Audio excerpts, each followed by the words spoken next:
जो वैराग्य पवन से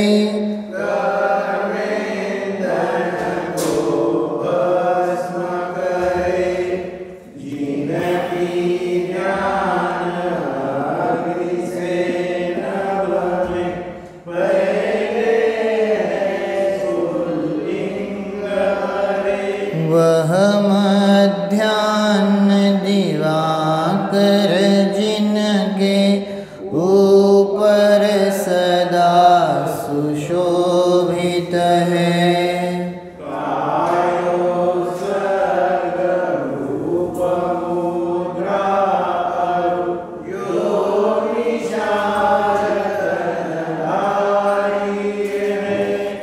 अष्टकर्म के परम विजेता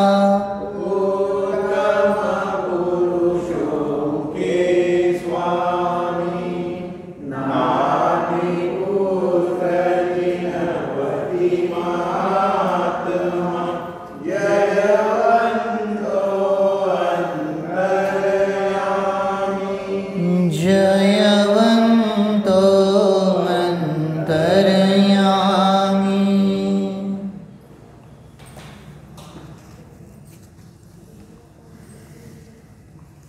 ठीक आहे, तर आपलं काय झालं होतं, 3 श्लोक झाले होते। 400 नंबरचा पॉइंट आहे, पान नंबर 215, रत्नत्रय धर्म के प्रकार। संपूर्ण देश भेदाभ्याम सच धर्मो द्विधा भवेत्, आद्ये भेदे च निर्ग्रन्थः द्वितीये गृहिण स्थिता। सकल एवं एक देश दो है धर्म के,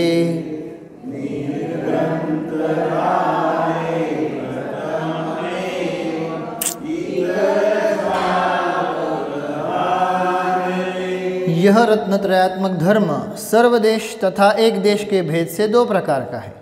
उसमें सर्वदेश धर्म तो निर्ग्रंथ मुनि पालन करते हैं और एक देश धर्म का पालन गृहस्थ करते हैं। स्पष्ट लिहिलंय का नाही? ह्या सगळ्या गोष्टीतून इथं स्पष्ट आहे। आता ह्याची चर्चा मला कर्णानुयोगातून घ्यायची आहे, पण आता बघू, परत कधीतरी घेऊ रत्नत्रयाचं, आहे ना, कर्णानुयोगाच्या माध्यमातून। पण तो कर्णानुयोगाच्या क्लासलाच घेऊ म्हणून मी थांबलो आहे। तर मग पुढं रत्नत्रय धर्म गृहस्थों के भी करने योग्य। संप्रत्यपि प्रवर्तेत धर्मस्तेनैव वर्त्मना, तेन तेऽपि च गण्यन्ते गृहस्थाः धर्महेतवः। भेदद्वय से आज भी है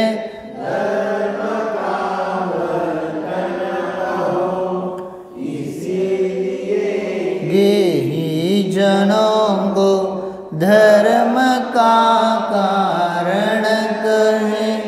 इस काल में भी उस धर्म की उसी मार्ग से अर्थात सर्वदेश तथा एक देश मार्ग से ही प्रवृत्ति है, इसलिए उस धर्म के कारण गृहस्थ भी माने जाते हैं। गृहस्थांनी सुद्धा सांगितलं काय आहे, धर्माचा पालन करू शकतात ह्या काळामध्ये सुद्धा, कळलं का नाही? गृहस्थ सुद्धा सम्यक दर्शन ज्ञान चारित्राचं रूप मोक्ष मार्ग धारण करू शकतात। पूर्ण देश कोण करतायत? मग एक देश कोण करतायत? पण होऊ शकते, आणि ह्या काळामध्ये हे महत्त्वाचं आहे। कळलं का नाही? नाहीतर आपल्याला वाटतं नाही बाबा हे आपल्याकडनं नाही व्हायचं, हां ना, तुम्ही सांगता एवढं सगळं, पण आपल्या अहो नाही, अनाशे आहेत जीव। आपल्याला काय वाटतं की एक आचार्यांचं वचन एक इतकं कार्यकारी आहे ना, है ना, हे असे अनेक जीव आहेत, ते म्हणतात काय इथं होत नाही सम्यक दर्शन। कुठं होतं आहे? विदेश क्षेत्रात आहेच आहे, ते विजार्ध पर्वतावर वगैरे इकडं तिकडं आहेत की नाही, तिथल्या मनुष्यानं होते। हे आपल्याला काय, हा मग त्यांना होते म्हणतात असे जीव आहेत हो। मान्यता काय एक नाहीत, अनेक मान्यता आहेत ह्या जगामध्ये। म्हणून तर त्याला खोडण्यासाठी तर लिहिलं ना की इस काल में भी, है ना, ह्या काळामध्ये सुद्धा ते होत आहे. होत नसतं तर कशाला आम्ही उपदेश केला असता? कुठल्या तर आचार्याने तुम्हाला सांगितलं का शुक्ल ध्यान करा म्हणून? एखाद्या ग्रंथात लिहिलं आहे का शुक्ल ध्यान करा म्हणून? होत नाही त्याचा कशाला उपदेश करतायत? शुक्ल ध्यानाचं स्वरूप सांगितलं, कळलं का? पण शुक्ल ध्यान करा म्हणून कधी कुठंही आदेश नाही आहे का आदेश? पंचम काळामध्ये होतं नाही तर काय, कोण सांगते तुम्हाला शुक्ल ध्यान करा म्हणून? तेच माहिती आहे आचार्यांना. पण धर्मध्यान होत आहे, रत्नत्रयाची प्राप्ती होती, कळलं का नाही? गृहस्थांना देखील होत आहे. मी नाही लिहिलं, इथं लिहिलं आहे का नाही बघा. इस काल में भी उस धर्म की उसी मार्ग से, अर्थात सर्वदेश तथा एक देश मार्ग से ही प्रवृत्ती है. मुनी अवस्थापन आहे, गृहस्थ अवस्थापन आहे. मुनींना सुद्धा शुद्धोपयोगाची प्राप्ती होते, गृहस्थांना सुद्धा शुद्धोपयोगाची प्राप्ती होते. इसलिए उस धर्म के कारण गृहस्थ भी माने जाते हैं. आता मला सांगायला लागेल तो कर्णानुयोगाचा पॉईंट काय काय प्रॉब्लेम तुम्हाला सांगतो. कर्णानुयोगाच्या आधारे कोणी म्हणतं श्रावकाला रत्नत्रयाची प्राप्ती नाही,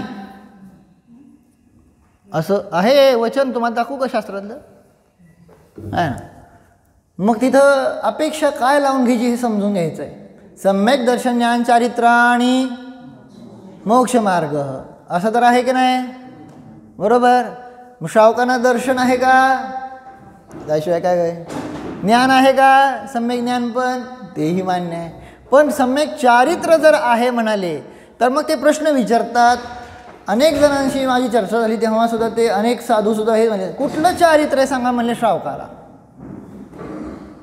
असंयमी श्रावकाला कोणतं चारित्र आहे? ते संयम मार्गाने नाही म्हणाले. चारित्राचे 5 भेद आहेत म्हणले, आहे ना.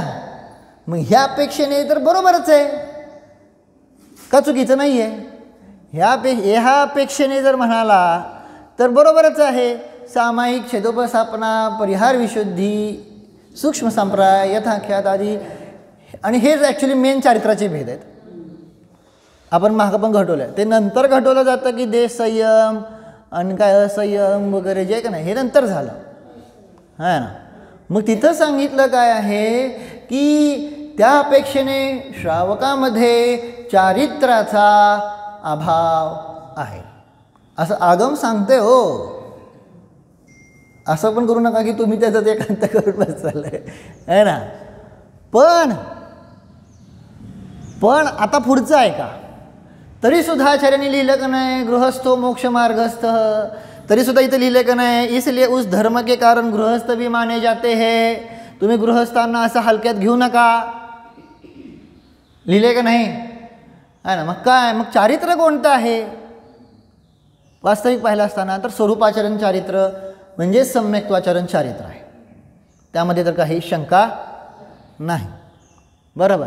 पण आता मला तो पण नाही तर्क सांगायचा. आता मला इथं सांगायचं आहे की जसं श्रावकानं तुम्ही सम्यक दर्शन मान्य केलं, मग सम्यक ज्ञान कसं मान्य केलं? सम्यक ज्ञान म्हणजे जेवढं ज्ञान आहे, भले केवढं पण असू द्या, त्याला तुम्ही सम्यक ज्ञान म्हणलं का नाही? तसं पाहिलं असताना सम्यक ज्ञान कशाला म्हणायचं?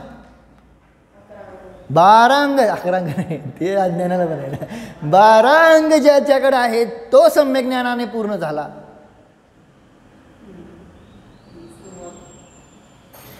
सुरुवात नाही, एका अंगाचं काही ज्ञान नाही.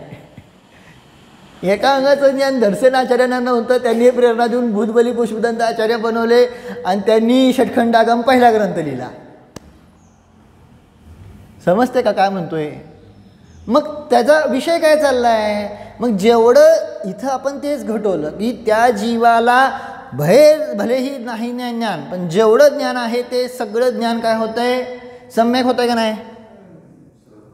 आणि लिहिलं छडालेमध्ये सम्यक दर्शन झालं की त्याच वेळेस काय होतं? ज्ञान देखील सम्यक होतं, बरोबर का नाही? का ज्ञान मिथ्या राहतं?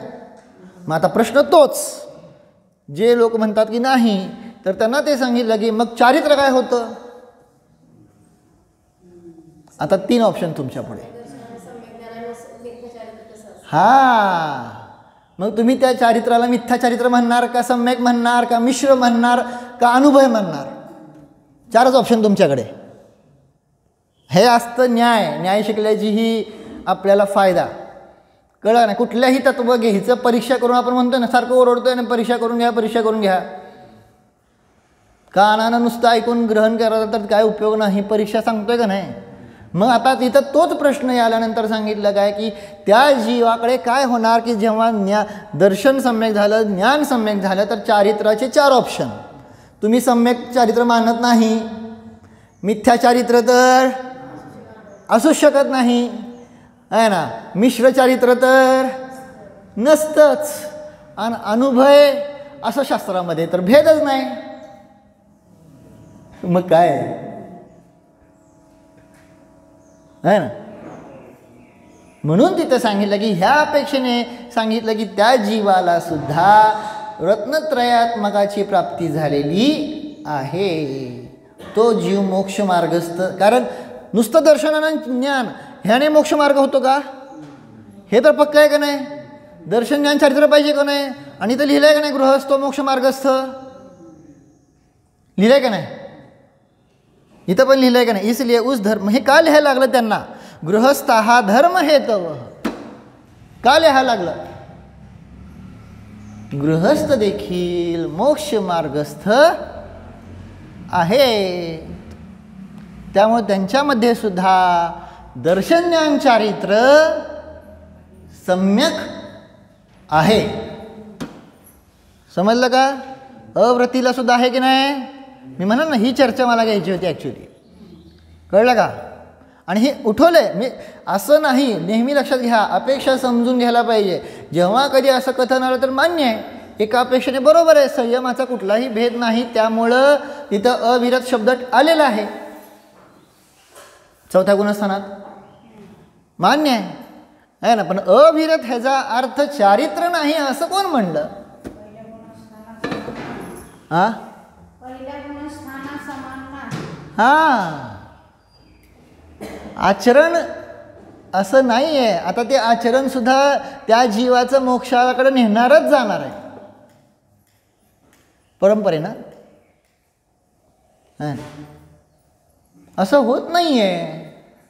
आपल्याला काय वाटतं की नाही नाही नाही आम्हाला आचरण दिसलं पाहिजे, आणि ह्या आचरणावरनं सगळा खेळ चालला आहे. खरं तर कधी समजत नाही आचरणाला बाधक कोण, दर्शन मोहनी आहे का चारित्र मोहनी आहे.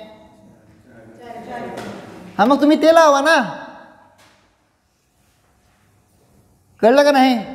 आचरणाला बाधक चारित्र मोहनी आहे, दर्शनाला काय श्रद्धाना सम्यक दर्शनाला बाधक कोण आहे, दर्शन मोहनी आहे. आणि आपल्याला तसंच लावावं लागणार. आता मी तर त्याच्या पुढं सांगतो की वास्तविक पाहिलं असताना हेच तर द्रव्यानुयोग सांगतोय की जी संयम मार्गाना, तुम्ही संयम मार्गाना बघितली की नाही. संयम मार्गाचे भेद सांगा.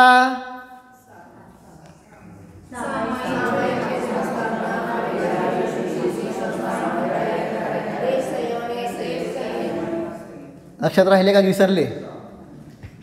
परीक्षा विसरायला लागले असं होतंय. हां, तर हे विसरू नका. आता ह्यामध्ये काय नीट ऐका. सामायिक संयम कोणाला होतो.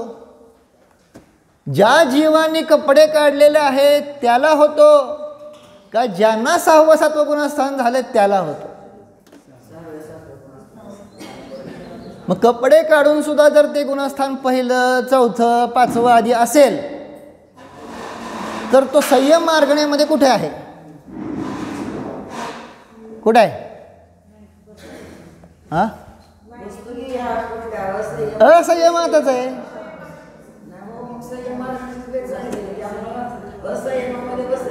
हां, मग मी कशासाठी सांगायला लागलो हे. बहिरंग कर्णानुयोग सुद्धा सांगतो की बहिरंग त्याग हा त्याग नाही. कर्णानुयोग सुद्धा सांगतो की अंतरंग त्याग हा खरा त्याग आहे. बहिरंग त्याग हे तर प्रतीक आहे. पण तुम्ही त्याचं पूर्णतः लावू पण शकत नाही. ते पण छान घेतलेलं आहे, मी कालच ह्यात वाचलं होतं मोक्षमार्ग प्रकाशकमध्ये आहे ना. तिथंसुद्धा त्यांनी सांगितलं की समजा काय आहे ना, तिथं सांगितलं काय आहे की कोणी जीव भावलिंगी आहे बरं का. 8व्या अध्यायातली ती चर्चा आहे, ऐका 7व्यात आहे. तर भावलिंगी आहे, तर भावलिंगी असताना द्रव्यलिंग असेल का नसेल? हे स्थूल रूपानं असणार, सूक्ष्म रूपानं नसेल. पण आता नीट ऐका, कुठल्या अपेक्षेने नाही. आता नीट ऐका, काय अपेक्षेने नाही आहे की तिथं सांगितलं की त्यांनी सांगितलं ध्यान करतायत, शुद्धोपयोगाची प्राप्ती करतात आणि कोणी त्यांच्या अंगावर कपडे टाकले काय तर ते साधू परिग्रही झाले का? द्रव्यलिंग तर नाही तिथं. कपडे का नाही अंगावर, झाकले का नाही त्यांना, काय विचारतोय? पण त्यांच्यासाठी तो उपसर्ग आहे, कळलं का? हां. आणि तिथं म्हणून सांगितलं की भावलिंगाचं जे नियम आहे ते कुठं आहे? अंतरंगाशी आहे.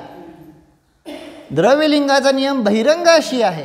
त्यामुळं असंही म्हणाले सापडून तुम्हाला येईल की भावलिंगत्व तर आहे, पण द्रव्यलिंगाचा तिथं ह्या अपेक्षेने बरं का, दुसऱ्या कुठल्या नाही, दुसऱ्या कुठल्या नाही, फक्त ह्या अपेक्षेने द्रव्यलिंगाचा अभाव दिसतो. कळलं का? अंतरंगातनं सुटलंय की नाही हे खूप महत्त्वाचं आहे की नाही सांगा. अंतरंगातून अनंतानुबंधी, अप्रत्याख्यानावरण, प्रत्याख्यानावरण ह्यांचा काय झाला पाहिजे? हां. आणि ज्यांचा तो अभाव झालेला आहे त्यांचे परिणाम कसे असणार? आणि ते लिहिलंय शास्त्रामध्ये. बहिरंग परिणाम कसे असणार? अर्घ्यावतारण असी प्रहारण मे सदा. धरतात का तुम्ही समता? आहे कोणी तुमचं अर्घ्य उतारो अथवा कोणी तुम्हाला तलवारीनं मारो, आहे का समता? समजते का? हे कुणाशी कनेक्ट आहे? हे बहिरंग चारित्राशी नाही, हे कनेक्ट आहे कुणाशी? अंतरंग चारित्राशी. कळलं का नाही? मग आपण काय करायचं? आम्हाला काय दिसणार आहे तुमचं अंतरंग काय? पण प्रत्येक जीवाला स्वतःचा अंतरंग कळणार का नाही कळणार? स्वतःची परीक्षा स्वतः करू शकतो का नाही करू शकत? आपल्याला दुसऱ्याचं तर बहिरंग दिसणार, आणि बहिरंगात ओके असेल तर ओके म्हणणार, बहिरंगात नाही ओके तर नाही म्हणणार. आम्हाला काय कळणार आहे? कुणालाच कळत नाही. सर्वज्ञ आणि तुम्ही हे दोनच हित निर्णय करू शकतात की तुमच्या अंतरंगामध्ये कसं आहे ना. पॉइंट समजला का नाही? अशा प्रकारे हित हे घटवलेलं आहे. इसलिए उस धर्म के कारण गृहस्थ भी माने जाते है. कळलं का? हे असं घटवायचं आहे. ओम.